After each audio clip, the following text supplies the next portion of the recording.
It is now time to strike up the band. 1, 2, 3. Good morning, everybody, and welcome to the final episode of Week 5. It's the Selection Saturday Kickoff show. This week, all this week, we've been at home making picks, sporting helmets, wearing lanyards, and more of the same to go down this morning. How you doing? It's BR, about ready to get this lanyard selection portion of the proceedings out of the way. And I'm trying to remember exactly how many games we're picking, so if you'll just bear with me for a moment. 19, 21, 2, 3, 24. 24 games are being picked today, after 34 of them were picked last night, making it a marathon night of inexplicable proportions. So right now, we're not going to waste any time. We got some picks to throw at you here. High noon in Lexington, I do believe. It's Florida and Kentucky. Kentucky undefeated at 4-0. Florida, do we even want to do this again? Sure, why the heck not? Florida, by the way, number 22 in the country. I should point out, that was the one thing that I didn't write on the card. Florida, number 3. Kentucky, undefeated and unranked. Something's out of place here. As much as I would love for Kentucky to pick up its 5th win and move themselves one step closer to both bowl eligibility and helmet tree eligibility, I'm going to go with the Gators. I'm not going to start singing Tom Petty. Not for this show. There will be another time and another circumstance for that. But it will be Florida over Kentucky. It'll be close, but Florida will beat Kentucky. Clemson and Syracuse. I am reminded of a certain College Game Day comment from Kirk Herbstreit that suggests, and I talked about this before, Dino Babers, the head coach of Syracuse, finds a way to keep Clemson in games against keep Syracuse in games against Clemson. And the funny irony of it all is that in every instance, Clemson has won. Now that they're playing indoors with a high noon kick and Clemson basically off the skids a little bit, will this be the year that Dino Babers finally solves the Clemson riddle? I say yes. We gotta... There we go. There we go. I'm taking Syracuse over Clemson. And the interesting storyline with that, if I can get to it, Syracuse is 4-0. Clemson is 2-2. If Clemson needs a win, this would be the time to get it. But Syracuse has got them right where they want them, at home. And Clemson is now definitely ripe for the picking, I fear. So we are going to go with Syracuse over Clemson. We now move on. The heck with this. Almost merged Louisiana and Louisville together. Although that would sound kind of neat. Louisianaville. There you go, if you want to talk about mergings. Louisiana, the Raging Cajuns. They're visiting Minnesota today. And Louisiana, I know, would much rather it be a conference game to build their resume to perhaps land themselves another 6, 7+ win season, maybe 8, who knows. But they're going up to Minneapolis today to take on the Golden Gophers, and, well, needless to say, I'm going to go with the Gophers in this one. Louisiana not quite where they need to be, I think. That's why conference play pretty much is a determining factor in their own successes. Minnesota, I think after last week, needs to step out of the box, and this is a good game for them. Whether or not they'll win, I don't know. But speaking of conference play, Penn State at Northwestern. It's nice to see Northwestern is winning. Not this week. Penn State got to roll with the Nittany Lions. And we now bring us to UAB and Tulane. Tulane's another one that's starting to, for the lack of a better phrase, ride the wave. So I'm doing the same thing. Taking Tulane over UAB. Although I will point out, UAB didn't exactly get blown out by Georgia last week. So we have those games, and now we get to the one that Fox is just salivating over, when really they need to get their heads out of their asses and come to the realization that it is not all about Colorado. Fight on, Trojans. Fight them off. Stick the swords in them. And make sure to leave the carcasses for the rest of the teams that play the Buffaloes for the rest of the season. Taking the Trojans on the road in Boulder. Virginia and Boston College. Where? You were going to expect me to do another Deion Sanders impression? Not this week. Virginia and Boston College. Somebody has to win, right? Virginia shot themselves in the foot a week ago against NC State, and it cost them. Boston College continues to fight, but, you know, with wins being hard to come by and conference play opening up right now, something has to give for one of these teams. And Virginia, I think, needs it more so than Boston College, so I'm going to take Virginia on the road at BC. Meanwhile, here we go. Next on the docket, speaking of conference teams, Georgia Tech is not hosting a conference game. They are, however, hosting Bowling Green. And the only thing I know about this matchup, apart from the fact that Georgia Tech's going to win this one, so I'm going to go ahead and put the lanyard on.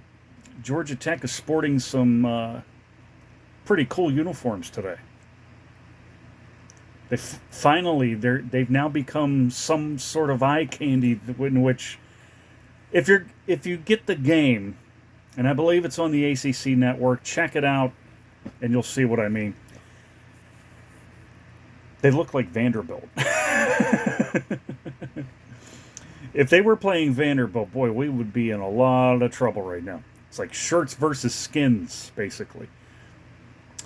Indiana and Maryland. Just trying to make sure that no lanyard has fallen here. We got to ride with the Terrapins. Tagovailoa and company continue their winning ways, as well they should. Because it's going to get... yep, one of them did fall. It's going to get a lot more tougher in the coming weeks. Certainly the wins they picked up against Michigan State.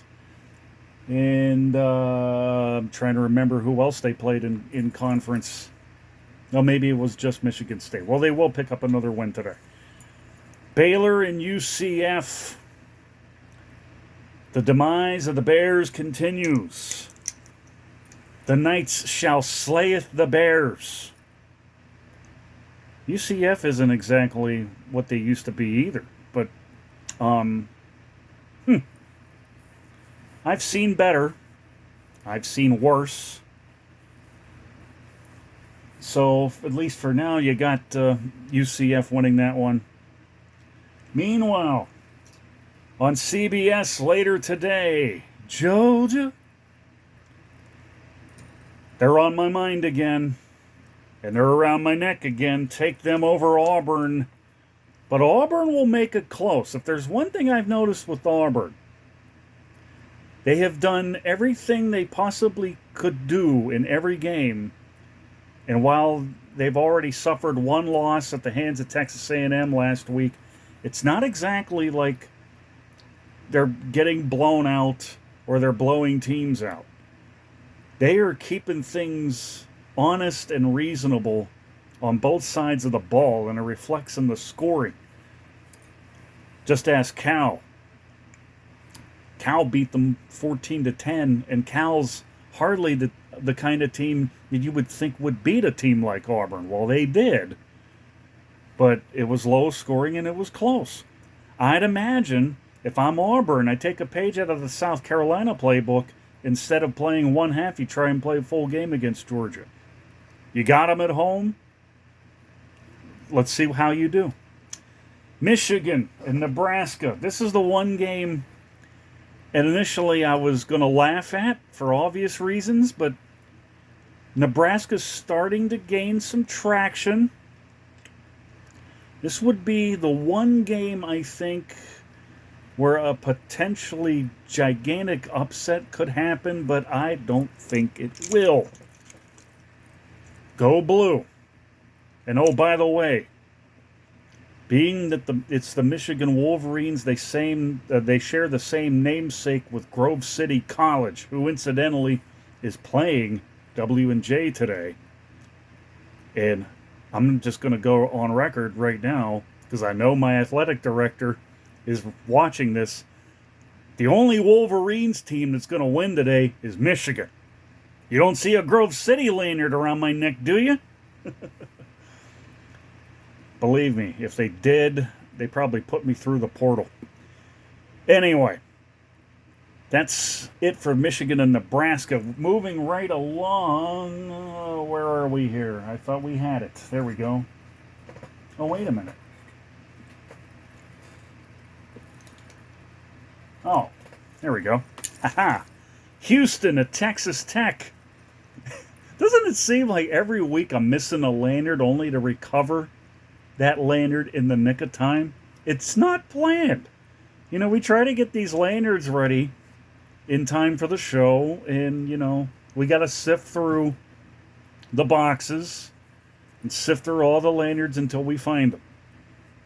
Until we find everyone that we need for that particular show. So, there you go. Houston, Texas Tech. Houston's starting to gain some traction in their own right, and it's going to continue today because Texas Tech, who many thought were going to be a team to watch going into the season, has not become that team.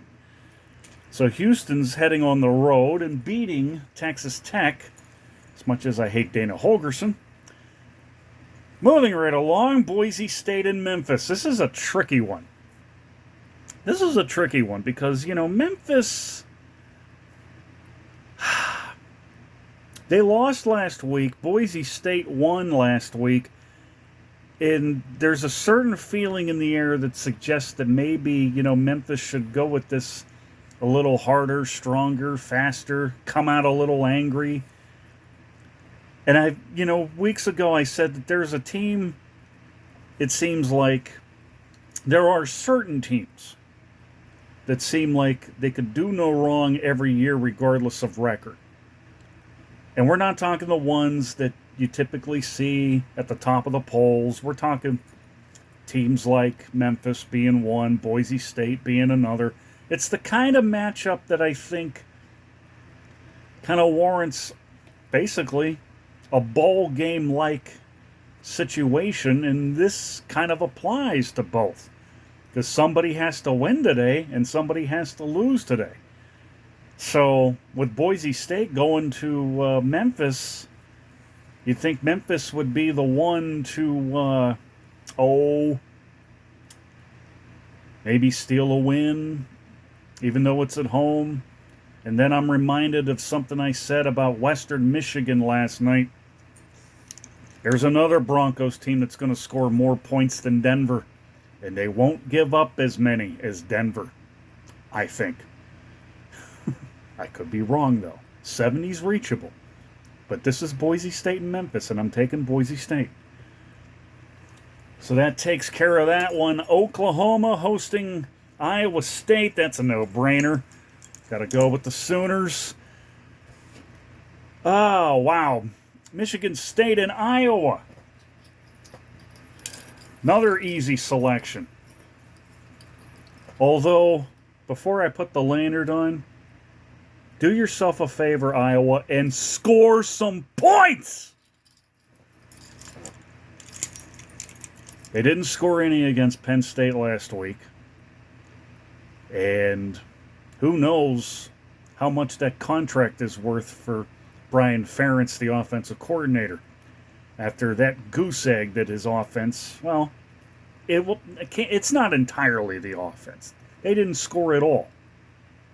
So, today might be a good day. It has to be. You're playing at home. Go ahead, Iowa. Please. Just score and win. Simple enough. Pitt and Virginia Tech. Pitt is in a very precarious position here. This is a game they have to win because looking at the rest of their schedule, it's a gauntlet. Notre Dame, Florida State. I think Louisville's on the schedule too, and Louisville just won last night to go to 5-0. And I think they got Duke at the end of the year. If there was ever a time for wins to be needed, it starts tonight in Blacksburg. Otherwise, it's likely going to be a situation where they may not be bowl eligible, and they may not make it on the helmet tree, and they may not think of extending anything beyond what Pat Narduzzi has from a contractual standpoint. Then again, they don't have much else. They don't have a quarterback. I suggest the portal. Pitt over Virginia Tech. Meanwhile, WVU, West Virginia, and TCU. Texas Christian. Nobody uses that anymore. It's Texas Christian. I remember the first time those twos met each other. It was in the old Blue Bonnet Bowl in Houston, Texas, back in the early 80s, and West Virginia won that game 31-14. Yes, I remember it. I watched it. Fast forwarding a good 4 decades later, West Virginia, 3-1. I really want to root for the Mountaineers. I really do. But TCU is starting to round into form. After the loss to Colorado, they've won, I think, 3 straight. It's going to be 4 straight. But if nothing else, while the Lanyard says TCU, think of it as a reverse psychology pick. If West Virginia wins, I'll be a happy guy, and I won't be the only one. So West Virginia over TCU. And now we have 2 more picks before we get to the big ones. Alabama is at Mississippi State. The last time I checked, Sweet Home Alabama does not feature cowbells. Could you imagine what the song would sound like if it was called Sweet Home Mississippi?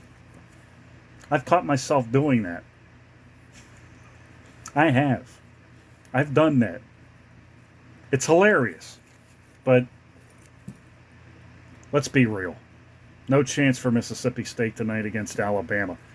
And finally, Fresno State hosting Nevada.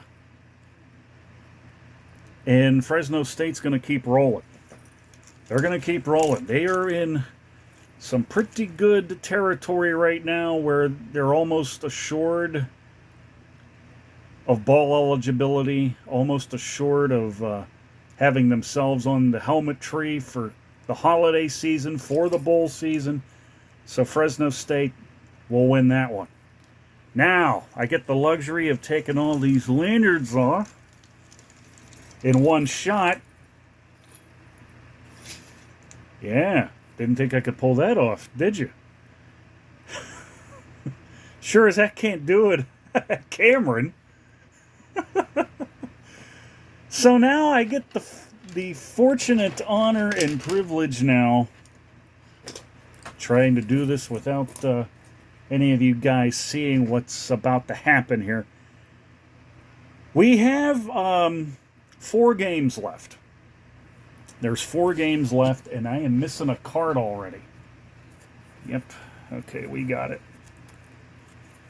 The last pick involves some interesting info, so we'll dive into that shortly. Right now, first big one for today. Now's the time for the Lanyards to get tangled here. Kansas is at Texas. Kansas is 24th in the country. Texas is number 3. And I know there's probably a good many of you watching that probably won't remember the last time Kansas beat Texas in Texas, in Austin. And a lot of you are probably thinking, I don't think they've ever done that. They did a couple years ago. They went in to Austin against a battered and beaten Texas team and stole a win when no one expected them to. Today, however, it's a different breed of animal. No bum steers. All right, all right, all right. Kansas State will get their wins elsewhere, just not today.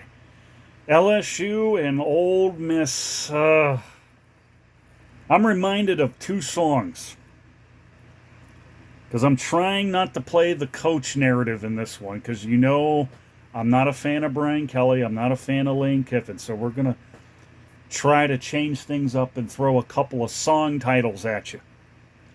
Number 1, these Lanyards have a mind of their own, don't they? Number 1, I'm reminded of a tragically hip song called If New Orleans Is Beat. They also did a song called New Orleans Is Sinking. And then there's the Ole Miss angle. To borrow a line from, borrow a song title from ZZ Top, and if I may channel my inner Billy Gibbons just this one time, my head's in Mississippi.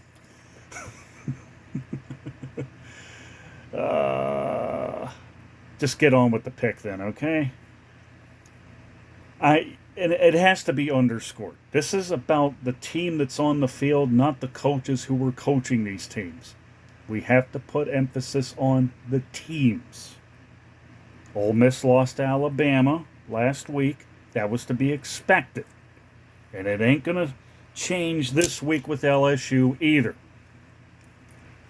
So with a big one record of 6-2, thanks Utah.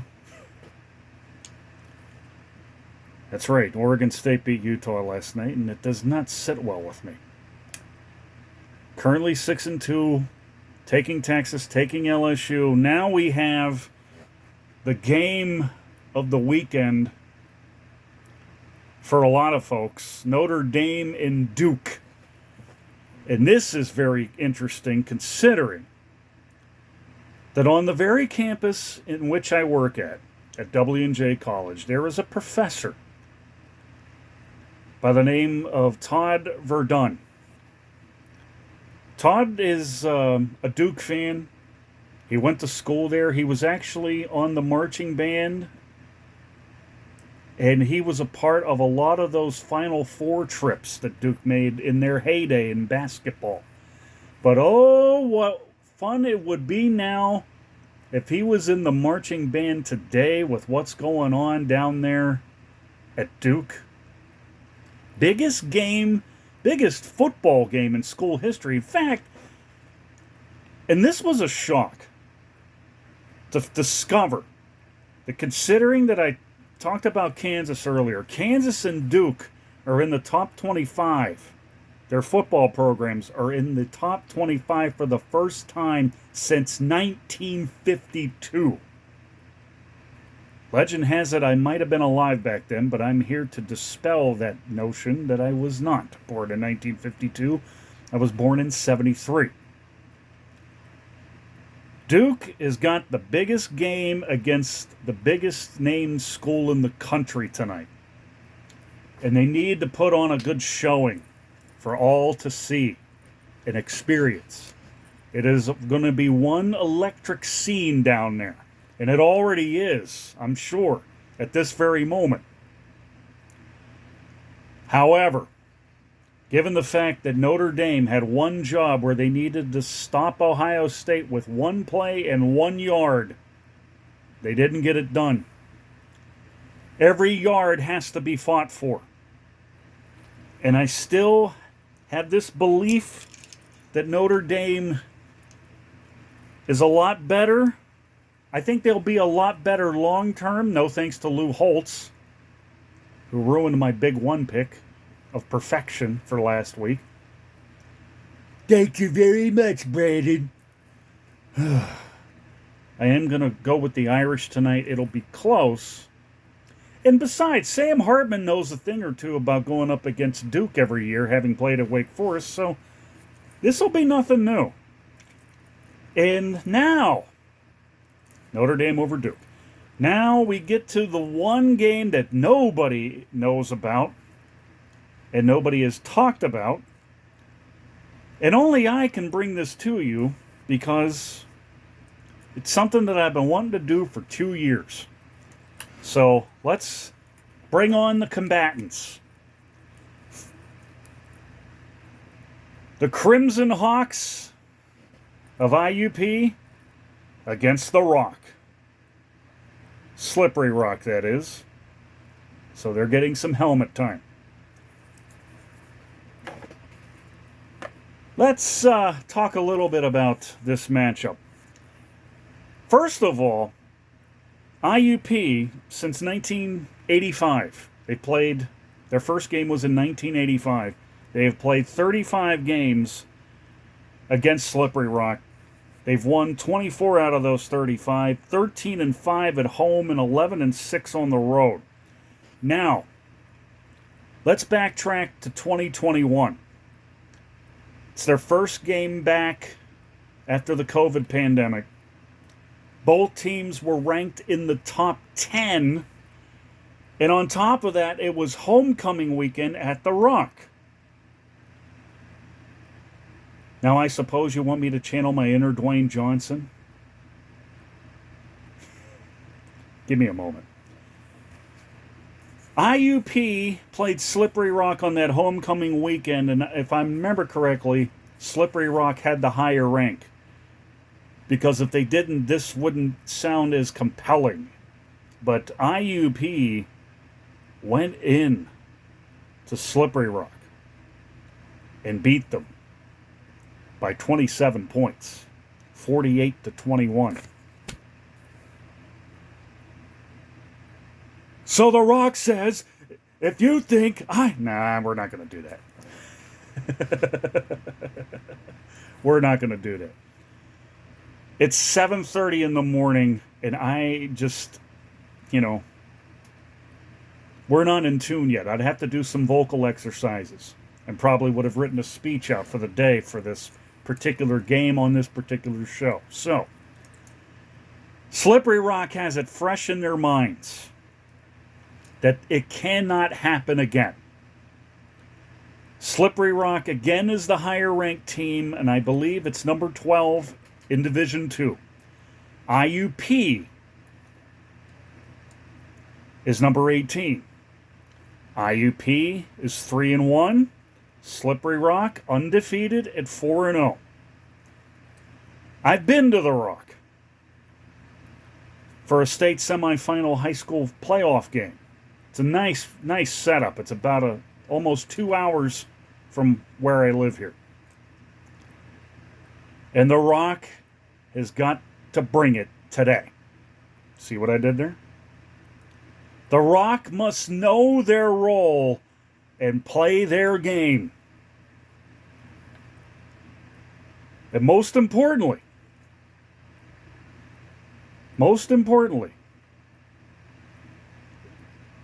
you got to bring everything in the kitchen sink to this one. It is a rivalry game. It's a big one. It will impact the rankings for sure. You must defend the Rock. You must protect the house that the Rock is built on. And you must lay it, smack it down on IUP's candy ass for taking Slippery Rock over IUP. Ladies and gentlemen, that's going to do it for Week 5. This has been the Selection Saturday Kickoff Show right here on Facebook and YouTube. We'll see you next week for Week 6. It's BR, and I am out of here.